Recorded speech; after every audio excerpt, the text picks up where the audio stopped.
Père béni, prépare-nous pour vivre avec lui. Prépare-nous pour vivre avec lui. Prépare-nous pour vivre avec lui.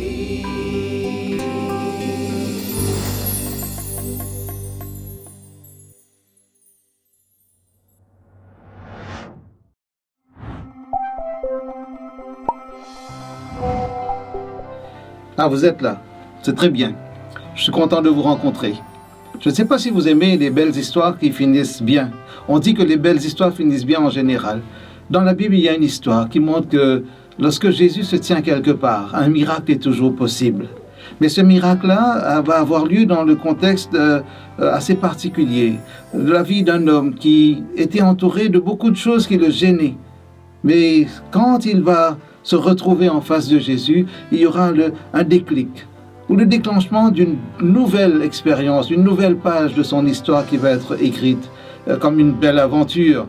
Mais avec Jésus, on peut parfois avoir l'impression d'aller à l'aventure, mais cette aventure-là est en terrain sûr, parce que Jésus lui-même marche avec nous.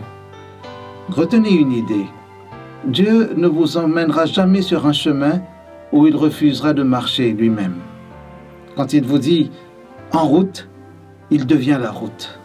Alors, dans cette expérience, l'histoire de cet homme, Zachée, que nous allons retrouver dans quelques instants, nous découvrons qu'avec Jésus, une vie peut connaître une transformation. Je ne sais pas dans quelle situation vous vous retrouvez actuellement. Quels sont les obstacles auxquels vous faites face? Quels sont les défis auxquels vous êtes confrontés? S'il y a peut-être aussi des chaînes invisibles qui vous retiennent captifs, qui vous empêchent d'avancer. Peut-être qu'il y a des expériences qui vous ont traumatisé. Aujourd'hui, permettez-moi de vous dire que Jésus peut donner du sens à votre vie. Jésus peut vous aider à réfléchir. Peut-être que vous n'êtes pas prêt pour prendre de grandes décisions, mais j'imagine que vous êtes prêt pour réfléchir au moins. Travailler, réfléchir à des décisions qui pourraient changer votre vie. Mais ce qui est bien avec Jésus, c'est qu'il vous donne l'occasion de décider librement. Et pour cela, je veux vous inviter à considérer pendant quelques instants cette histoire. Avant d'ouvrir la parole de Dieu, permettez-moi de prier avec vous. Seigneur, nous voulons, avant d'ouvrir cette parole qui a traversé des siècles, qu'on appelle la Bible, et qui peut-être est l'objet d'études, de lecture, de réflexion pour beaucoup d'entre nous. Nous voulons croire que tu veux encore nous parler en cet instant. Alors que le Saint-Esprit qui a inspiré des hommes à écrire de ta part, que le même Saint-Esprit puisse nous convaincre que tu as une parole pour nous aujourd'hui. Que ton nom seul soit béni, au nom de Jésus. Amen. Si vous avez une Bible, ouvrez-la avec moi dans l'évangile de Luc, chapitre 19. Vous avez peut-être une Bible, quelle que soit la version, mais ça va raconter la même histoire. Peut-être vous avez un smartphone, prenez-le. Et quelle que soit la taille de l'écran, l'essentiel c'est de lire ce texte-là. Il est dit dans Luc, chapitre 19, je répète pour ceux qui viennent de se connecter, Luc chapitre 19, Jésus étant entré dans Jéricho traversait la ville. On a l'impression que Jésus va juste traverser la ville. Il n'a pas de rendez-vous, il n'a pas l'intention, d'après cette première phrase, de s'arrêter chez quelqu'un ou de manger comme avec ses amis de Béthanie, Lazare, Marthe, Marie, pour manger ou séjourner chez eux. Et il est dit, et voici un homme riche appelé Zachée, chef des publicains, cherchait à voir qui était Jésus. Mais il ne pouvait y parvenir, verset 3, à cause de la foule, car il était de petite taille. Il courut en avant et monta sur un sycomore pour le voir parce qu'il devait passer par là. Le « il » c'est Jésus, bien sûr.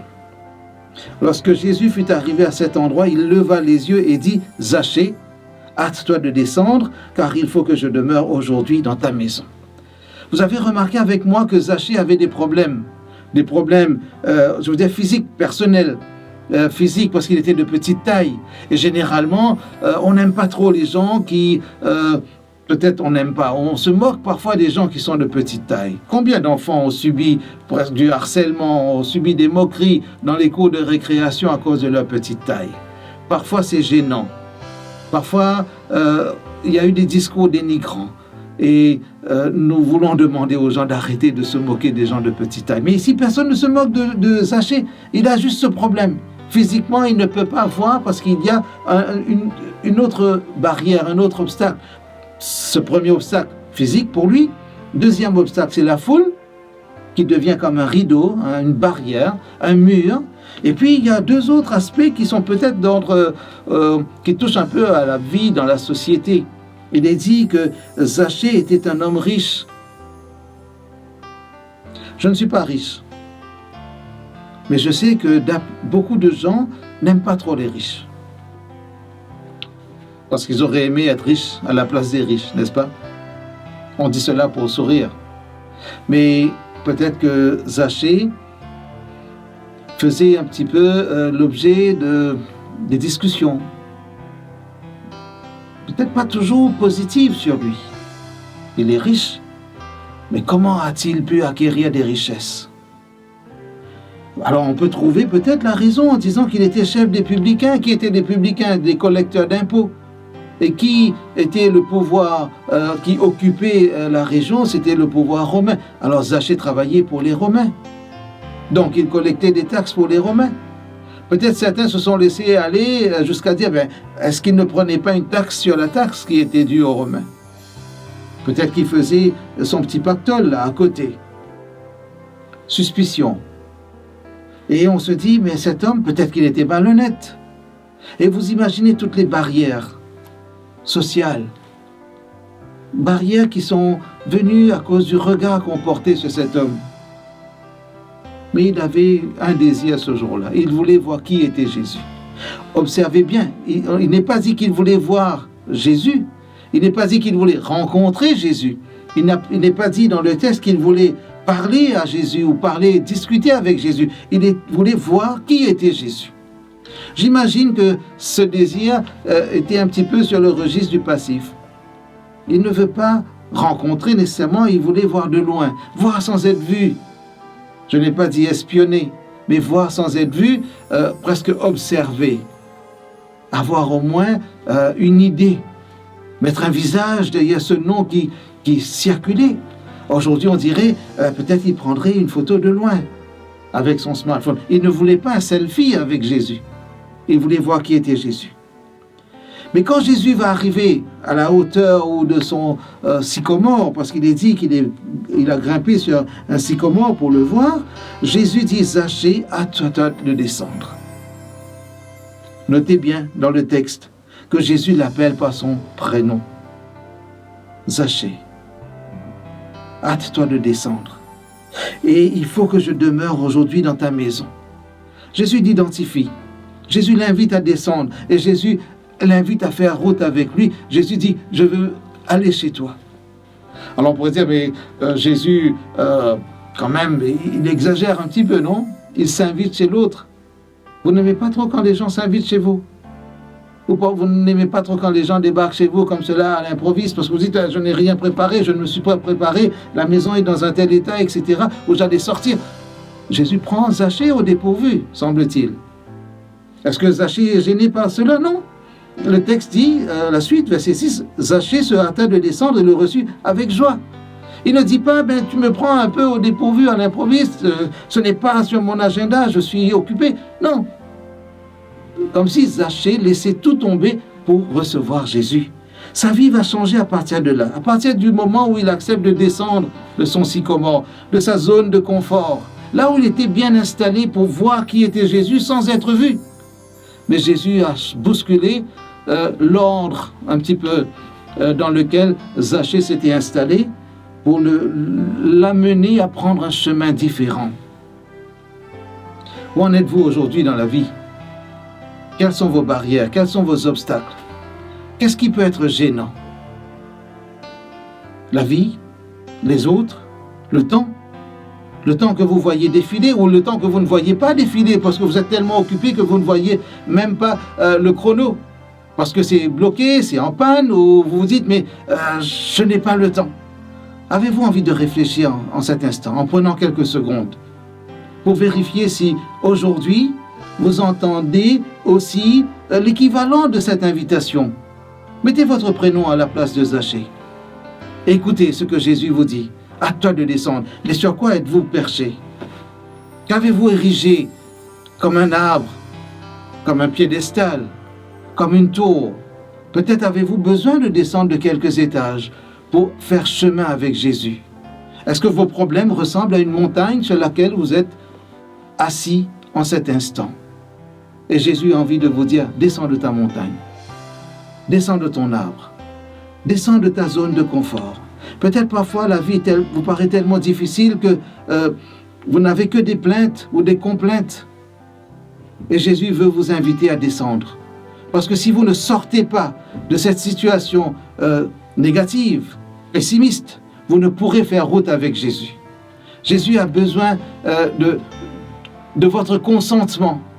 Il a besoin de votre accompagnement. J'ai envie de dire, Jésus a besoin que vous marchiez avec lui pour comprendre, que vous-même vous compreniez qu'avec Jésus, c'est du concret.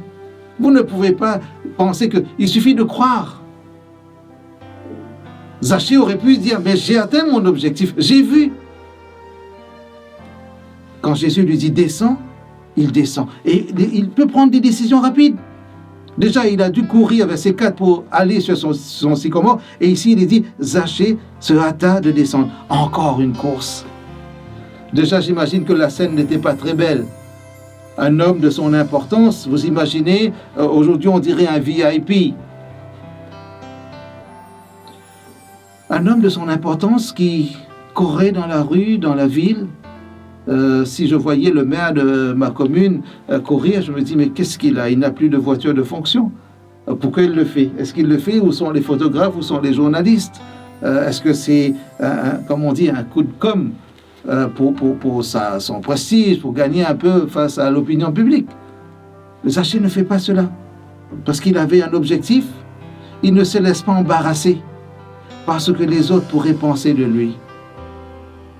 Ne laissez pas les autres vous emmener là où vous ne voulez pas aller. Là où vous ne voulez pas aller, parfois c'est l'endroit où Jésus ne veut pas vous emmener. Mais quand Jésus vous dit descends, descendez.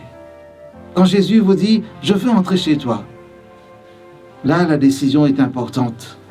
Là la décision est importante.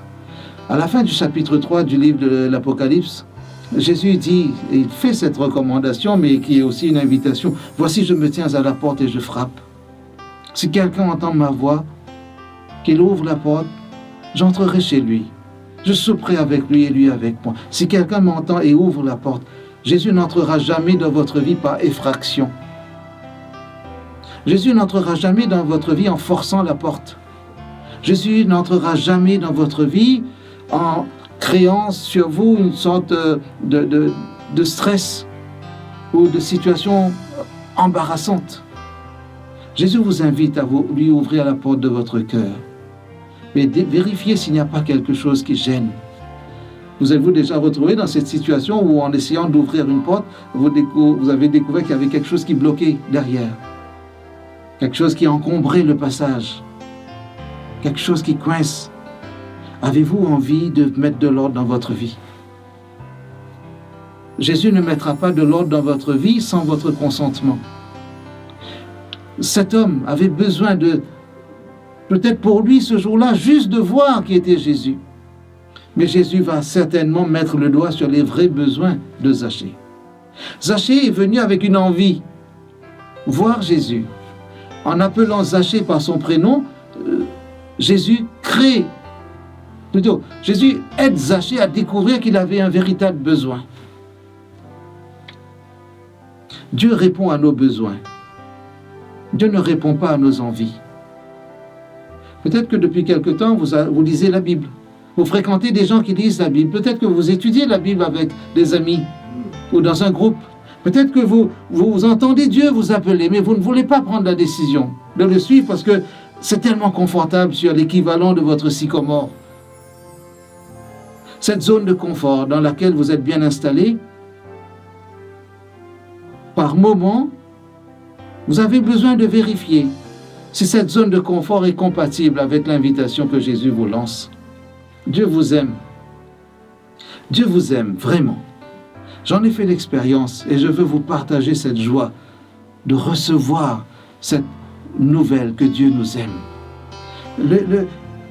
La Bible est le seul livre, de tous les livres religieux que j'ai lus dans ma petite vie, la Bible est le seul livre qui nous envoie ce message. Dieu nous aime. Et ce même Jésus va dire dans l'évangile de Jean que Dieu a tant aimé le monde qu'il a donné son Fils unique afin que quiconque croit en lui ne périsse pas mais qu'il ait la vie éternelle. Jean chapitre 3 verset 16. Relisez ce verset quand vous aurez le temps. Et si vous avez besoin d'explications, demandez à des gens qui ont un peu plus de connaissances que vous du livre biblique. Mais surtout, rencontrez ce Jésus qui vous dit que par lui, Dieu aime l'humanité. Dieu veut vous sauver. Dieu veut vous voir dans son royaume. Et Dieu veut vous donner l'occasion, comme à Zachée, de faire ce chemin, ce bout de chemin avec lui, pour découvrir peut-être la vraie joie. Zachée se hâta de descendre et le reçut avec joie. Mais regardez encore, une autre barrière, verset 7. Voyant cela, tous murmuraient et disaient, il est allé loger chez un homme pécheur. Voyez bien comment le texte est écrit. Il est allé loger chez un homme pécheur. Et pourtant, Jésus vient de prononcer le prénom de Zachée. Mais pour la foule, qui était déjà un obstacle, Zachée est toujours un homme pécheur. En disant Zachée, Jésus a sorti cet homme de cette zone d'ombre. Il le met en lumière. Et la foule veut renvoyer Zachée à son passé. La foule veut renvoyer Zachée dans les ténèbres. Alors que Jésus vient de le sortir et l'a mis en pleine lumière. Quand Jésus vous sort et vous met en pleine lumière, dites-vous qu'il y aura des obstacles. D'autres ne seront pas contents. La Bible dit qu'il y a aussi un ennemi, un adversaire qui ne veut pas le bien des croyants.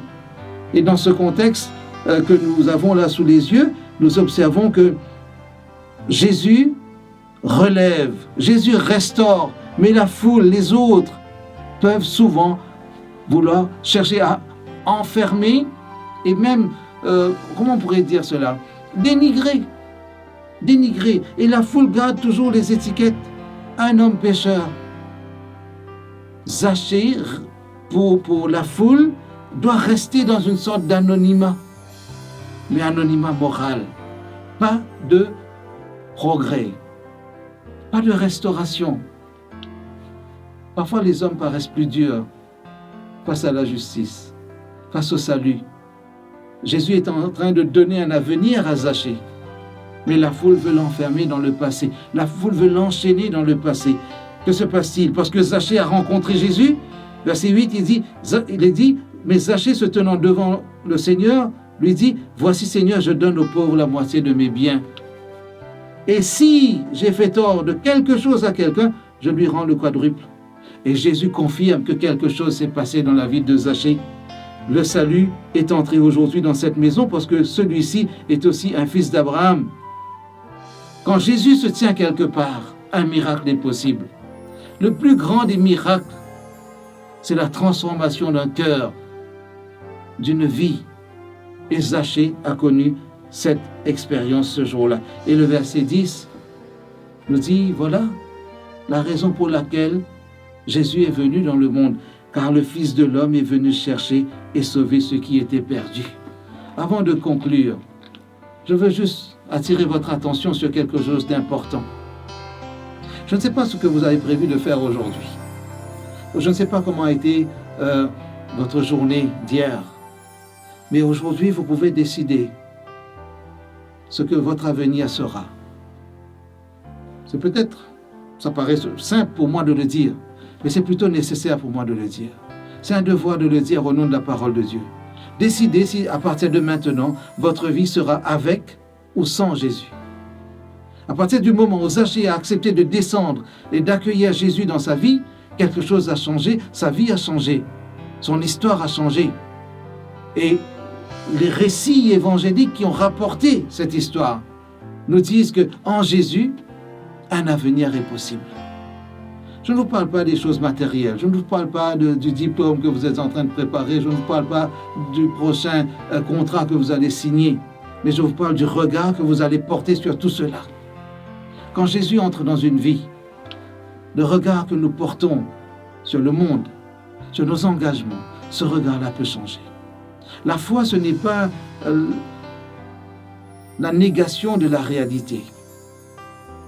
La foi n'efface pas la réalité dans laquelle nous nous trouvons. L'inflation, la guerre, les soucis économiques ou les soucis politiques, les soucis peut-être de santé. Mais la foi, c'est la capacité de dépasser tout cela. Retenez bien, la foi, ce n'est pas la négation de la réalité, mais son dépassement. En Jésus se trouve une espérance, l'espérance d'une vie transformée. Voulez-vous confier votre vie à Jésus aujourd'hui? Si c'est votre désir, dites-le intimement au Seigneur. Dites-lui, je veux descendre de ces murs que peut-être j'ai érigés moi-même dans ma vie. Peut-être d'autres ont érigé des obstacles, des barrières. Laissez Jésus vous débarrasser de tous ces obstacles. Et qu'aujourd'hui, il faut que je vienne aujourd'hui dans ta maison. Aujourd'hui, décidez d'accueillir Jésus dans votre vie. Et vous verrez les changements que cela va susciter. Avec Jésus, une nouvelle vie est possible. Avec Jésus, un regard nouveau sur la vie est possible. Mais donnez l'occasion à Jésus d'entrer dans votre vie pour faire cette transformation. Retenez bien, quand Jésus se tient quelque part, un miracle devient réellement possible.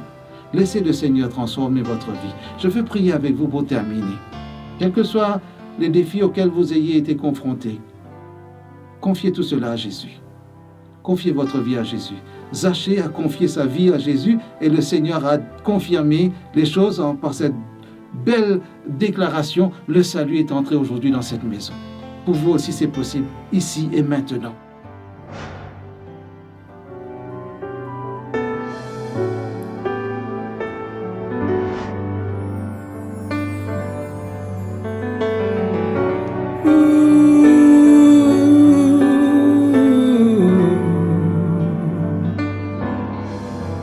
Si tu te sens seul et abandonné, dirige tes yeux vers ton Dieu. Ne laisse pas le mal t'envahir. Donne ta vie à Jésus. Dieu sait ce qui se passe dans ton cœur. Il entend toutes tes supplications.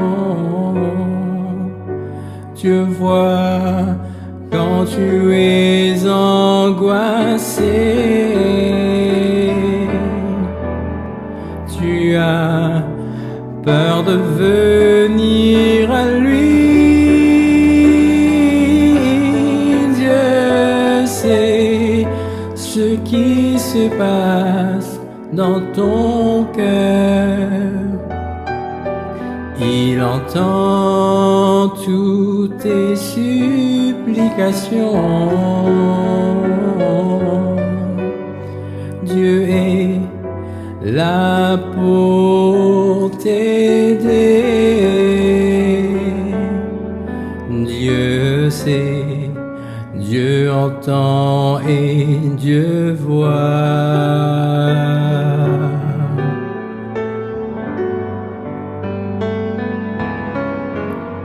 Si la vie que tu as choisie, les rêves que tu veux accomplir, ne remets pas tes projets en l'homme. Livre ton plan à Jésus. Dieu sait ce qui se passe dans ton cœur. Il entend toutes tes supplications. Dieu voit quand tu es angoissé. Tu as de venir à lui. Dieu sait ce qui se passe dans ton cœur. Il entend toutes tes supplications.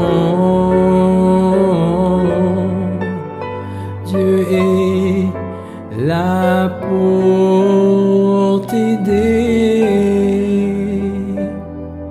Dieu sait, Dieu entend et Dieu voit. Dieu sait, il entend et te voit.